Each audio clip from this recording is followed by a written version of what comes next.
ya sistem mau kita pakai ini presidensial murni kah, pamen bla bla bla. Dia kesel, langsung jiwa judinya muncul. Oke. Kita taruhan aja deh. Yang nyampe 20% boleh nyalonin presiden. Ayo kita taruhan. Karena perdebatannya nggak putus, akhirnya pada mau, ayo taruhan. Akhirnya menang cuma satu yang dapat 20% kan? Iya, 19 koma sih sebenarnya. Yang lain, sialan. Kalah dong main judinya gitu. Tapi ngomong-ngomong sebenarnya 19 koma sehingga ada yang sampai 20 juga. Oke, kita bahas Seven Habits balik lagi. Nggak, itu kan bagian dari proaktifnya gua menyikapi kelucuan politik saat ini. Ya, itu aja. Ya, betul. Itu. Jadi balik lagi, karena gue pengen S2, gue butuh S1, makanya gue S1. Sedangkan banyak teman-teman gue yang gue lihat S1 itu mereka semacam daripada gue ngapa-ngapain mending gue kuliah dah. Orang tua gue juga nyuruh, tapi dia tidak ada eagerness untuk belajar. Contohnya gue kuliah karena gue sadar gue masih bego, gue masih nggak ngerti apa-apa. Makanya gue butuh kuliah, ilmu dari dosen gue ambil, gue proses di otak gue untuk gue aplikasikan ke dunia nyata. Sedangkan teman-teman gue ilmu dari dosen yang IPK-nya jauh lebih tinggi. Ada teman gue IPK 3,7, gue kok cuma 3,1 gitu. Tapi bedanya gue sama teman gue dapat ilmu dari dosen, gue coba aplikasikan ke dunia nyata. Jadi gue selalu memikirkan koneksitas antara apa yang gue pelajari dan apa yang gue praktekkan. Sedangkan teman gue, apa yang dia pelajari untuk dijawab di soal ujian. Itulah kenapa IPK dia 3,7, IPK gue cuma 3,1 gitu loh. Itu realitanya gitu. Itu kan metodologi akan terjadi ketika kondisi-kondisinya juga mendukung. Nah, sekali lagi gue tekankan bahwa di buku Seven Habits ini teman-teman tuh pasti sudah melakukan sebenarnya. Iya, betul, udah dipraktekin. Iya. Ini tinggal terstruktur aja. Iya, nah, benar. Yang dijelaskan tadi oleh Bro Mova itu tentang suasana yang kondisionalnya oke. Ideal. Ideal. Walaupun nggak ideal 100% karena dia kuliah setahu gue dia pakai duitnya dia sendiri. Iya, betul. Gitu loh. Nah, dan teman-teman di luar sana juga dengan berbagai versinya juga mungkin sudah melakukan. Dan itu udah benar, berarti poin 1 teman-teman di luar sana juga sudah melakukan proaktif itu. Iya, betul. Dari yang tadi Bro Mova jelaskan di awal tentang paksaan itu ternyata bukan paksaan. Itu memperkenalkan survival. Pendidikan survival. Karena di DNA manusia itu karena kita makhluk hidup itu pasti ada DNA tentang survival. Nah, outcome-nya mungkin menjadi habit proaktif, atau habit belajar silat untuk bertahan, kan gitu loh. Nah, tergantung environment-nya gitu loh. Gue pesilat juga sih zaman dulu. Tergantung ambience. Jadi teman-teman jangan merasa wah ini bukunya tinggi, enggak. Sebetulnya teman-teman tuh udah jalanin. Udah dijalanin semua sebenarnya. Cuman ini coba kita jelaskan bahwa teman-teman tuh udah lakukan, disebutnya ini, tinggal tambahin lagi, naikin nanti di poin kedua. Betul. Untuk menuju bukan kesempurnaan, untuk menuju efektivitas dalam menjalani fase-fase kehidupan yang betul. tadi. Independen, interdependent, intermilan. Oke.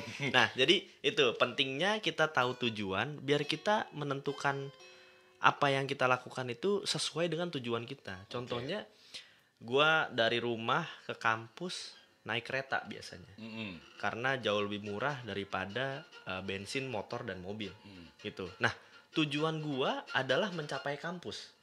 Prosesnya gue bisa pilih. Gue pilih mau naik mobil bisa, gue pilih mau naik motor biasa, gue pilih mau naik kereta bisa.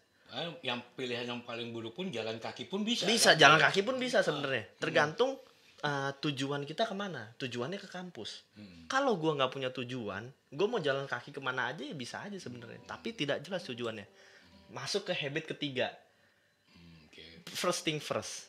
Mengacu memprioritaskan yang utama. Tadi gue pengen ke kampus. Tujuannya gue pengen ke kampus. Gue bisa pilih naik mobil, naik motor, naik kereta. Terus prioritas gue apa? Mencapai kampus. Apakah dari sisi kecepatan, gue harus nyampe on time? Apakah dari sisi kenyamanan berkendara, gue harus nyampainya nyaman biar gue belajarnya enak?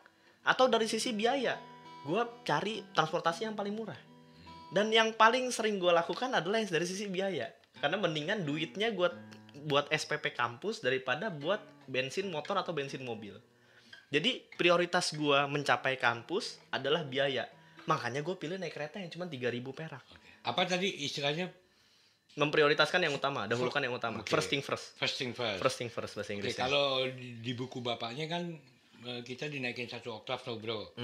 Bahwa ketika kita menginjak dewasa atau ketika kita sudah menjadi independen, semua akan terlihat important. Oh iya, betul. Jadi kita masuknya important and urgent kan? Iya, benar. Kalau di buku bapaknya. Iya, gitu. di sini dijelasin juga sih sebenarnya. Dijelasin juga. Nah, pertanyaan gue itu tadi. Apa nih? First thing first. First thing first, iya. Mungkin kan teman-teman nih baru memahami bahwa kita harus pilih prioritas. Iya, benar. Ya. Tapi di teori ini sebenarnya adalah everything is important. Tinggal dipilih yang urgent. Iya, benar. Jadi dinaikin prioritasnya. Karena bahasa Indonesianya urgent apa ya? Mendesak. Mendesak. Oke, mendesak. Iya, jadi sebenarnya bukan semuanya important sih. Dijelasinnya gini. Jadi gimana? Ada pekerjaan yang itu penting dan mendesak. Apa contohnya? Kantor kita kebakaran. Itu kan penting juga, mendesak juga. Kita harus cepat-cepat datang, kita harus matiin apinya. Tapi ada yang penting, tapi sebenarnya nggak terlalu mendesak. Apa contohnya? Ujian bulan depan. Meeting minggu depan. Itu kan important, tapi nggak harus dilakukan sekarang. Oke. Ada juga yang mendesak, tapi pencalekan nih. 2024. Ya. Itu penting. Makanya harus dipersiapkan dari sekarang. Nah, ada juga yang mendesak tapi nggak penting. Lu dapat telepon. Yang nelpon gue nggak mau nyebut profesi. Ya pokoknya yang nelpon orang yang nggak penting-penting amat lah menurut lu. Itu kan mendesak tapi nggak penting. Maka harus kartu kredit. Ya gitulah misalnya. Misalnya yang nelpon, nih ntar disomasi kan nih sama sales kartu kredit nih di komen nih. Ya enggak lah. Enggak ya. Ini kan maksudnya gini, ya gue sendiri gini ya. Karena memang ada momen di saat marketing telemarketing itu sesuai kebutuhan. Karena gue sendiri dalam hidup gue ngalamin bro. Oke. Ketika gue pengen begini ada satu hal lah. Tiba-tiba ujuk-ujuk telepon nggak tahu marketing telemarketing itu berkenaan dengan yang gue lagi pikirin gitu. Itu bisa juga terjadi. Oh iya. Jadi betul. Maksudnya tadi kita ngomong bukan merendahkan telemarketing. Oh iya, bukan ada itu maksud kita. Kayak Iya, gitu juga. benar. Ada momen atau apa ya? Contoh yang mendesak tapi tidak penting, misalnya broadcast dari WhatsApp grup. Ternyata hoax. WhatsApp blast. Iya, WhatsApp blast ya kan. Iya, blasting. Iya, itu kan mendesak, kita harus buka tapi kan sebenarnya nggak penting. Ada juga pekerjaan tidak penting, tidak mendesak, tapi bikin kita relax. Apa contohnya? Main game, nonton film, nonton drakor dan lain-lain. Jadi hidup manusia pasti ada di 4 hal itu. Dan gak mungkin semuanya tuh 0. Gak mungkin kita selalu melakukan yang penting dan mendesak, gak mungkin. Karena pasti capek kita hidupnya gitu. Tapi gak mungkin juga kita selalu melakukan yang tidak penting dan tidak mendesak. Jadi kita pilih-pilih lah porsinya. Karena relaksasi pun juga menjadi bagian penting. Betul, kan? Itu penting juga sebenarnya. Walaupun mendesaknya bisa kita kita yang ngatur. Yang tadi yang kamu bilang tentang independen kan, yang lu bilang tentang independen, kita menguasai diri kita. Kita menguasai diri kita. Kita tidak membuat orang lain yang mengontrol hidup kita. Oh, jadi parameter tentang first thing first itu memang ada di mindset kita. Betul, ada di pribadi masing-masing. Iya, pribadi masing-masing. Jadi kalau gua biasanya kayak ya contohnya kemarin lah, gua baru balik dari Lumajang, ada bisnis baru. Gua 2 mingguan di sana. Lumajang apa Lumanyun? Lumajang di Jawa Timur ya kan. Wah, ntar kita disomasi lagi nih. Aduh. Masalahmu Indonesia gayanya. Jadi, begitu gue sampai sini, gue punya pekerjaan yang gue tentuin mana yang penting, mana yang mendesak. Terus gue bikin to-do list. Gue ada 12 pekerjaan yang harus gue lakukan. Salah satunya bikin konten ini. Nah, gue tulis coba gini deh. Mungkin coba bantu kita juga menjelaskan tentang cara membuat to-do list. Oke. Karena kan ada istilah nanti masuk tentang due date-nya kapan, deadline-nya kapan dan lain-lain. Nah, itu mungkin gue sendiri masih belum paham. Coba jelasin dah. Cara menulis list yang mengikuti first thing first. Oke. Nah, untuk mengikuti list yang first thing first, kita harus identifikasi dulu yang kita lakukan selama ini tuh masuk kategori mana? Kategori penting dan mendesak, kategori mendesak tapi tidak penting, kategori penting tapi tidak mendesak, atau jangan-jangan kategori tidak mendesak dan tidak penting. Itu kalau dalam menentukan itu apakah Identifikasi dulu. pakai kuadran SWOT analisis atau Pakai kuadran ini dari sisi urgensinya, kayak contohnya tadi lah kantor kebakaran itu kan mendesak dan penting gitu loh. Kalau nggak kita padamin apinya kelar kita. Terus kayak contohnya kita lagi nyetir ban bocor itu kan mendesak dan penting. Ketika kita nggak beresin ban bocor, kita nggak bisa mencapai tujuan kita.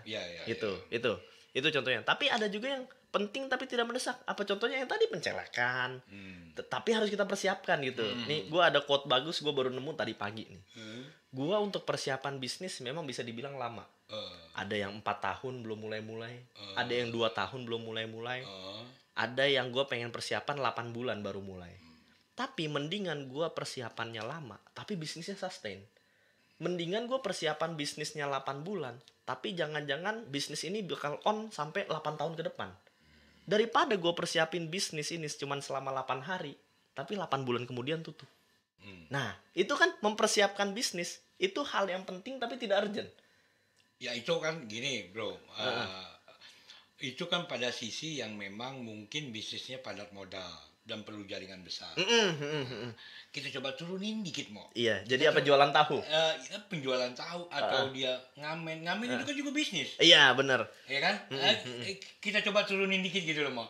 Masuk ke gini, kita ajak teman-teman itu juga berpikirnya karena ada suatu jalur lagi yang namanya learning by doing. Oh iya, kan betul, gitu loh. Betul. Ya termasuk gua sih sebenarnya. Iya, kan juga ketika kita bicara mendesak. Kalau Bro Mova yang tadi bicarakan tentang gue mendingan harus 4 tahun gue persiapkan karena gue ngejarnya tapi sustainnya 40 tahun. Iya, ngejarnya sustain. Iya. Tapi kan seperti tadi gue bilang itu kan yang padat modal, padat karya dan perlu ekosistem yang besar. Betul. Yang akan kita masuki. Betul. Kan gitu. Nah coba kita turunin dikit. Oke. Walaupun jadi teori yang tadi apa yang disampaikan Bro Mova itu bukan salah, tapi ini coba kita turunin dikit.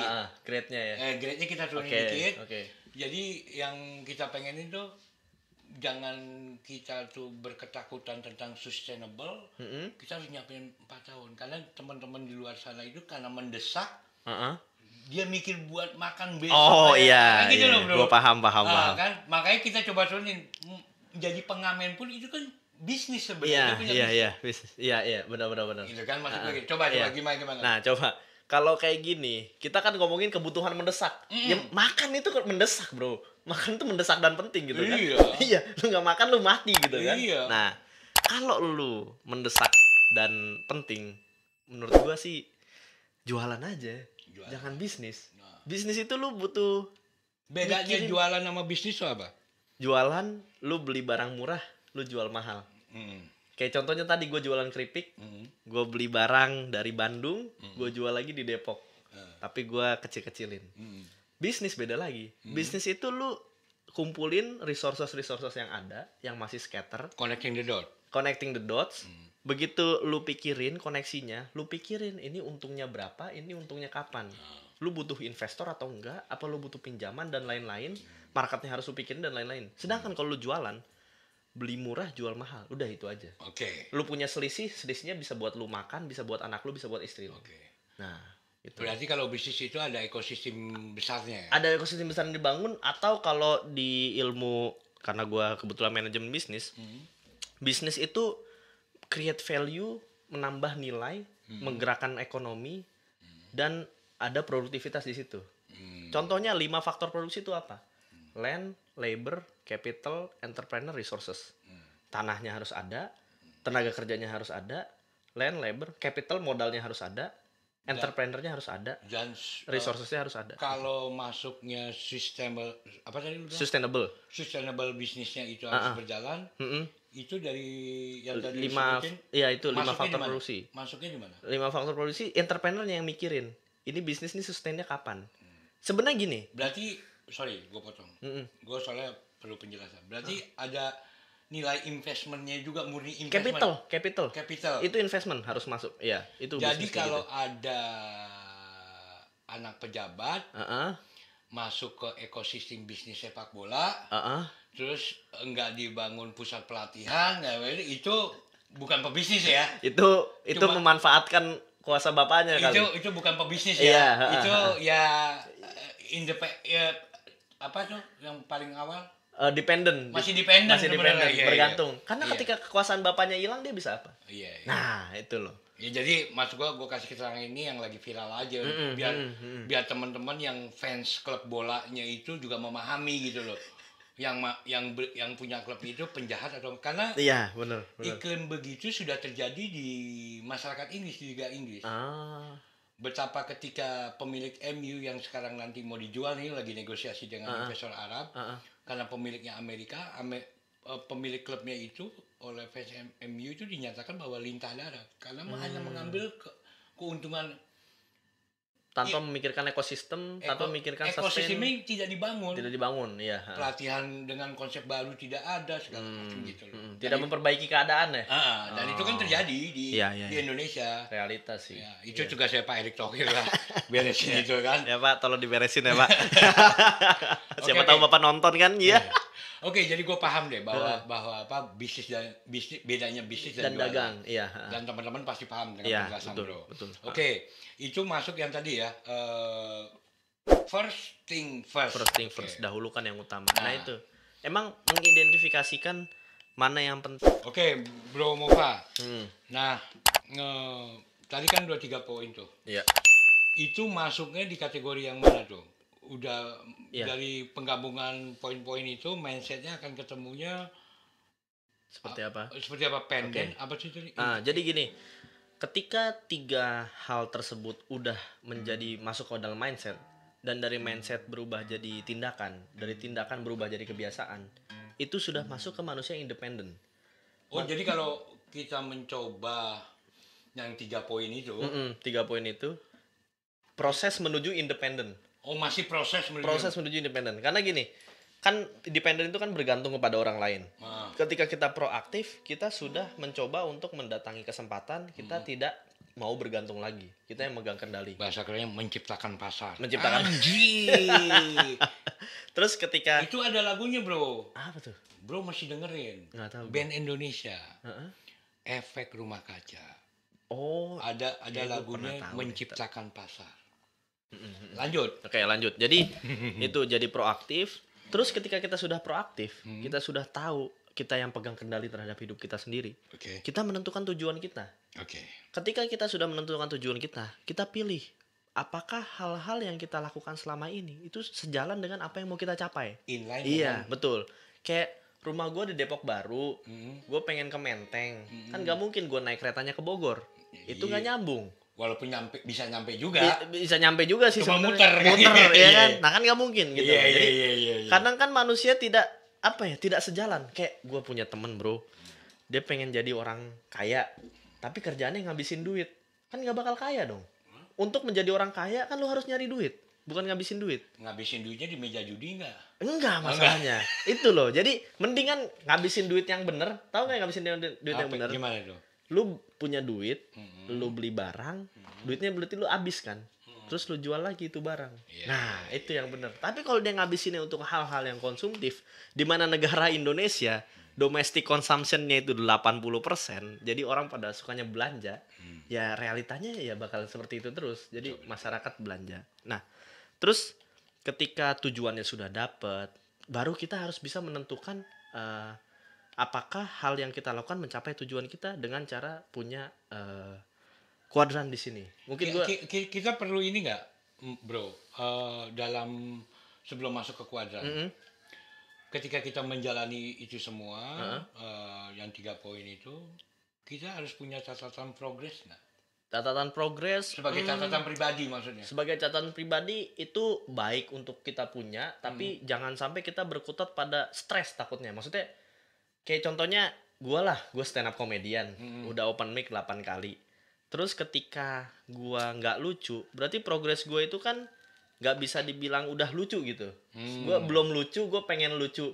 Gue bingung nentuin progresnya gimana, 0%, 5%, 10%. Ya kenapa gue tanyain ini? Karena tadi kita kan bicara goal. Iya, kan tujuan. menuju tujuan.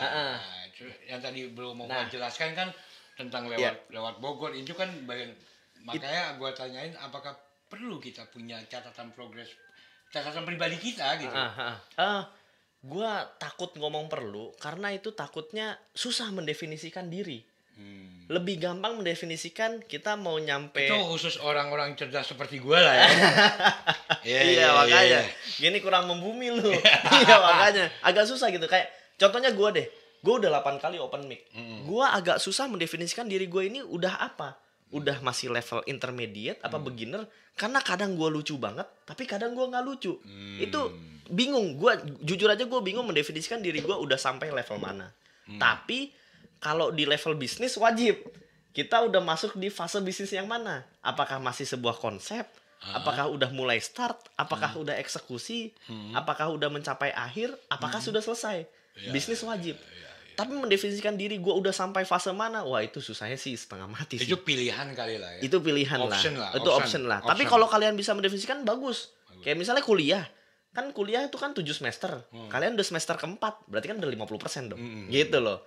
Tapi mendefinisikan diri itu gue secara semester kan. Secara semester, betul. Tapi korelasi, secara pembelajaran, pemahaman, relasi ilmu dengan praktek, dengan tujuannya sesuai apa enggak kan itu juga belum. Itu gimana mendefinisikannya gitu? Ya kayak gini kan kan kalau di kampus-kampus kita itu kalau S1 kadang tuh di semester 1 pelajaran-pelajaran yang nggak ada hubungannya dengan nanti tujuan kita. Iya, gitu tapi loh. dipelajarin juga. Iya, gitu loh. Ada SKS-nya juga. Ada SKS-nya juga, iya betul. Iya kayak Pancasila. Itu kan ada gitu. Dan itu masih banyak terjadi gitu loh. Yang dari semester 1 sudah kita tidak dikasih kesempatan untuk mengelola tarikan ilmu yang bakal sesuai dengan tujuan kita gitu. Betul. Ya, jadi kadang itu kan masuknya buang umur juga, Pak. Oke, jadi kita lanjut ke 3. Kan tadi kita bingung ya mau nentuinnya gimana. Maksudnya kita bingung aktivitas kita itu apakah penting atau tidak penting, mendesak atau tidak mendesak. Kita harus mendefinisikan. Nah, ini mungkin gue bisa kasih contoh perbedaan mana yang penting dan tidak penting, mendesak dan tidak mendesak gitu. Oke. Kayak contoh aktivitasnya yang tidak penting dan tidak urgent. Scrolling TikTok, scrolling Instagram, scrolling reels, teleponan berjam-jam, nongkrong tapi nggak ngapa-ngapain. Nah, itu contohnya. Kalau scrolling TikTok, scrolling Instagram untuk inspirasi bikin konten itu bagus. Kalau scrolling TikToknya itu untuk tahu apa yang viral terus dibahas di podcast ini bagus. Tapi yang gue bahas di sini adalah cuman relax tanpa ngapa-ngapain dan ngabisin waktu kita. Tapi jangan dikira gue nggak main Instagram, tetap gue main Instagram karena itu makanya gue bilang nggak mungkin semuanya nggak dilakukan. Jadi kita pasti manusia butuh relaksasi, manusia butuh. Tapi jangan porsinya terlalu banyak. Jadi kita bikin percentage saja. Jangan kita jadi penonton loyal. Ya, maksudnya gitu loh. Iya, betul. Karena momentum kita scroll TikTok itu bukan hanya dalam kondisi kita kerja, dalam artian yang tadi bro bilang, mencari referensi konten. Ya, betul, mencari referensi konten. Tapi kadang kita perlu juga seperti yang tadi bro bilang, kita scrolling Instagram untuk relaksasi. Iya, betul. Untuk tahu info-info terbaru juga boleh. Nah, kenapa ini dikelompokkan ke yang tidak penting? Itu bagi orang-orang yang menjadi penonton loyal, penonton loyal. Jadi kerjaannya gosip, bukan gosip kayak gini lah. Kan banyak juga channel yang nggak oke gitu. Tapi karena dia suka sosok yang bawain mungkin atau apanya gitu loh, dia jadi penonton loyal gitu loh. Nah, ya macam-macam gitulah. Iya. Oke. Jadi tadi gue udah bahas contoh yang tidak penting dan tidak urgent. Sekarang gue bahas yang contohnya mendesak tapi tidak penting. Contohnya chatting, ada telepon, terus masalah kecilnya orang lain, terus ada jadi intinya ya tadi contohnya sales kartu kredit lah, gitu loh. Itu contohnya itu mendesak, kita harus angkat segera, tapi sebenarnya mungkin belum penting karena kita udah punya kartu kredit, gitu loh maksudnya. Tapi juga udah keren-keren kok sekarang marketing kartu kredit gitu. Dia nanya waktu, kalau kita tolak ya udah Pak, nanti besok bisanya kapan? Jam berapa? Oh iya ya udah mendingan lah. Nggak kayak dulu gitu loh. Begitu kita bilang, wah sorry lagi rapat, ya udah Pak, cek. Nah, sekarang masih ya, oke lah, gitu loh. Iya. Nah, terus contohnya apa? Yang mendesak dan penting, masuk rumah sakit, ya kan? Terus teman kita kecelakaan gitu loh. Terus ada besok ada ujian. terus mobil kita rusak gitu kan. Nah itu contoh yang mendesak dan penting, atau kantor kebakaran.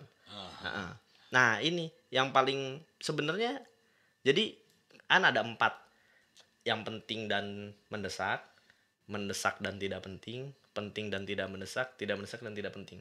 Empat-empatnya pasti ada di hidup kita, nggak mungkin hilang. Tapi porsinya berapa persen yang kita fokusin tuh di mana? Manajerial. Manage-nya gitu. Manage-nya gimana gitu. Jadi 4-4 ini pasti ada lah, nggak mungkin nggak ada. Ya, karena ini memang nyambung dengan tadi Bro Mova bilang di awal tentang kontrol diri itu ada di kita. Ya betul. Makanya harus proaktif dulu. Baru bisa kayak gini. Baru bisa memanage waktu kita. Ya betul. Nah terakhir nih, yang penting tapi nggak urgent. Misalnya bikin konten ini kan penting tapi nggak urgent kan. Gue bisa setting kapan waktunya. Terus juga masih ada ujian minggu depan, masih ada trip ke Lumajang lagi bulan depan. Ya, kayak konten ini penonton bisa nonton kapan aja. Bisa nonton kapan aja, betul. Tapi yang wajib itu subscribe. Ya itu bener. Ya kan? Subscribe dan komen. Ini penjelasan Mova apakah bisa dipahami atau enggak? Oh iya kan? Iya.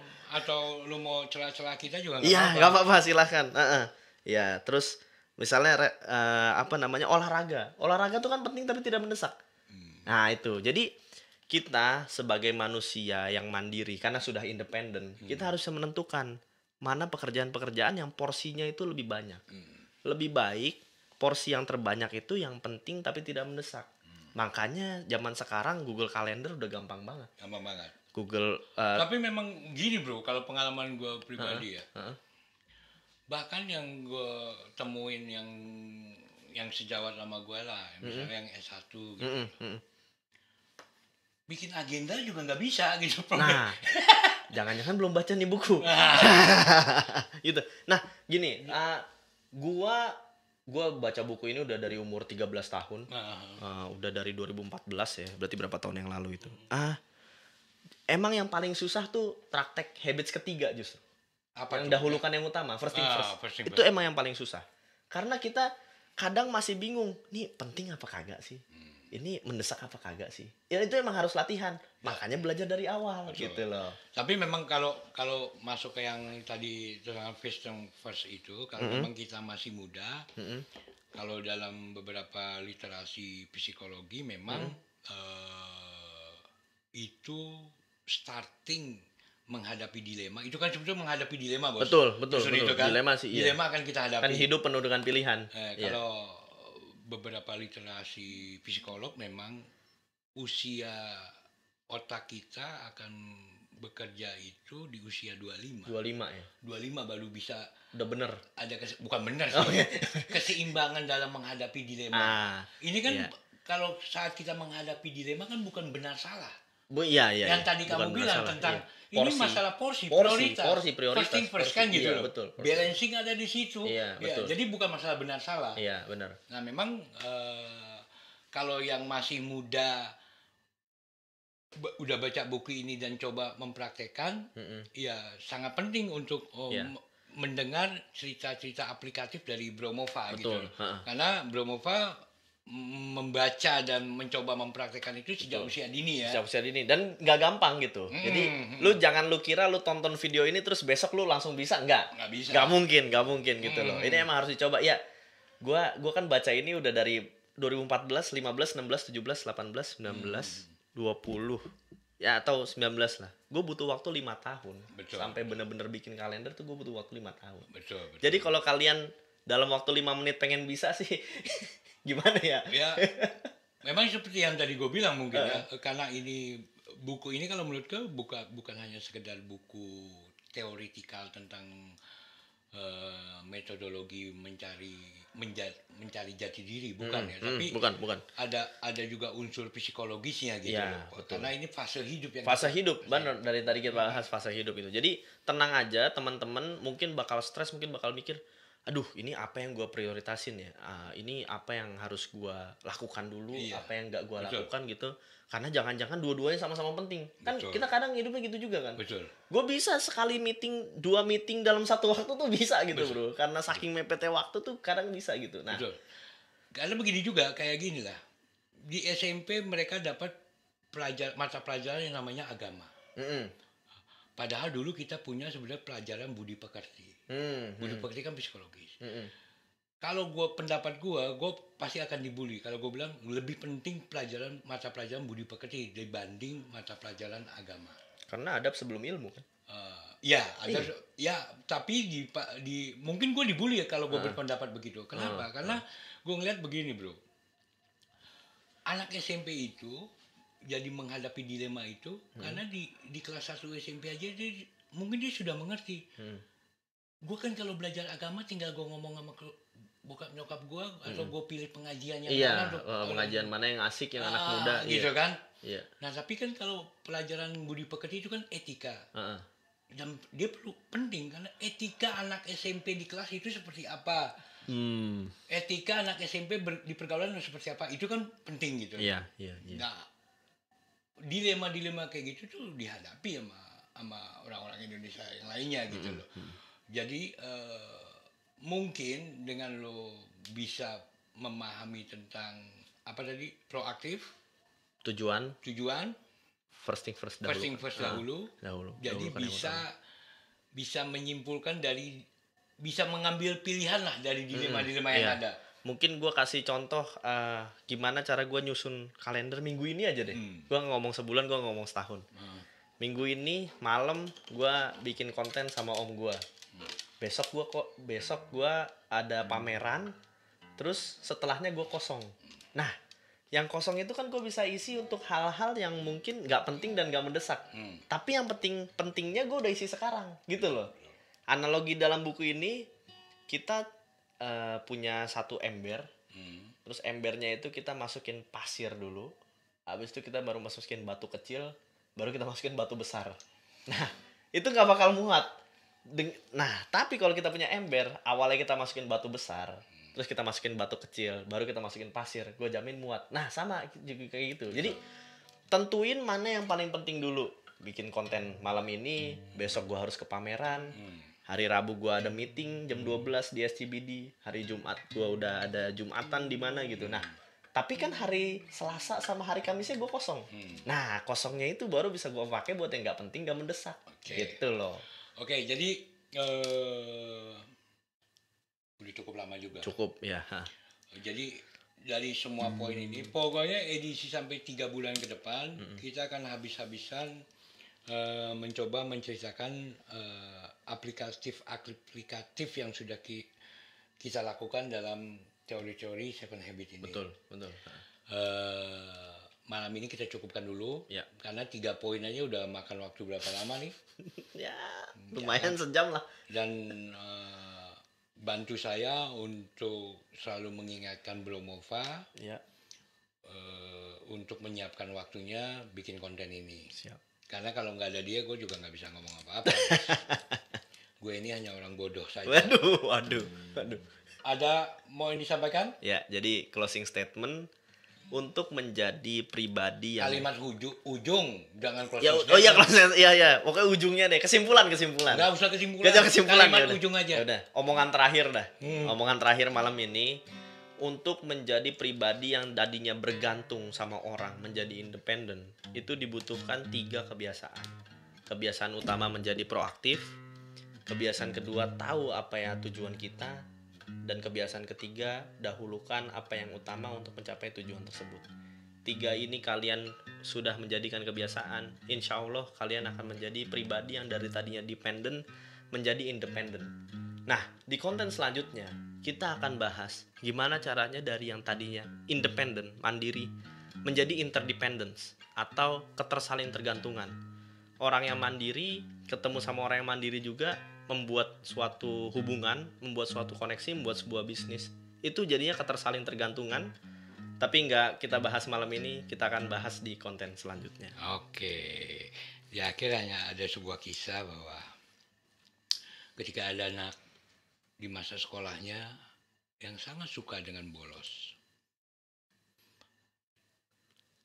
Dia dinasihati oleh beberapa orang dengan gurunya, dikatakan bahwa nanti kamu bodoh jika kamu bolos. Nanti kamu nilainya akan berkurang ketika kamu bolos. Tapi ada satu suara yang selalu terdengar. ketika kamu bolos, kerugian kamu adalah kamu tidak akan punya jaringan pertemanan dalam menuju goal hidup kamu. Thank you, teman baik TV.